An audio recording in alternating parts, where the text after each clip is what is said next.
تسليم المشعل للباب شعار لطالما رفعه شيوخ السياسة، شعار تم رفعه مباشرة بعد الاستقلال وما زال يرفع ليوم الناس هذا.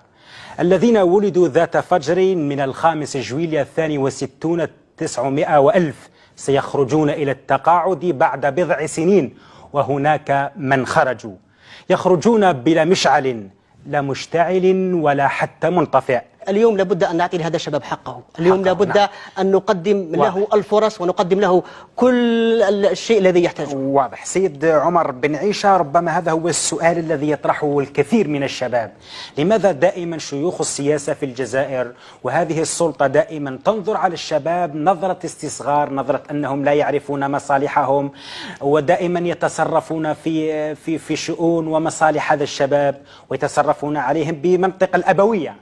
هو المشعل بيد المجاهدون الذين حرروا هذا الوطن. لما حرروا هذا الوطن دفعوا دماءهم من أجل تحرير هذا الوطن. الشخص الذي يحرر أو الذي يكون رزقه بكد ليس من السهل أن يمد رزقه أو هذا المشعل الذي تحكوا عليه بسهولة. وإذا كنتم تنظرون أن نسلم لكم المشعل، هذه غير نحوها من رسالة. ولكن هناك متغيرات سيد عمر بن عيشة، متغيرات حقيقية، وسائل جديدة، تكنولوجيا جديدة. غير نحيها من بال. المشعل لا يسلم. الكلام اللي كيتكلم فيه السي بن عيشة وانا نحترمه كثير هو كلام يزيد من احتقان الشباب، ويزيد من حراك الشباب، ويزيد من ثأر الشباب لهذا الكلام، لأنه نفس الكلام اللي يتكلم بعيشة هو الكلام اللي يتكلموه المسؤولين سواء في الإدارات، سواء على رأس الوزارات، سواء في الأحزاب السياسية. كانوا دائما يتكلمون ويقولون بأنه هذا المشعل لا يسلم لهؤلاء الشباب لأنهم غير كفء وغير جاهزين كما يقول من أجل قيادة البلد ومن أجل تقلد مناصب في الدولة. سيد عمر بن عيشة، لماذا هذه السلطة أو شيوخ السياسة يستصغرون دائما الشباب؟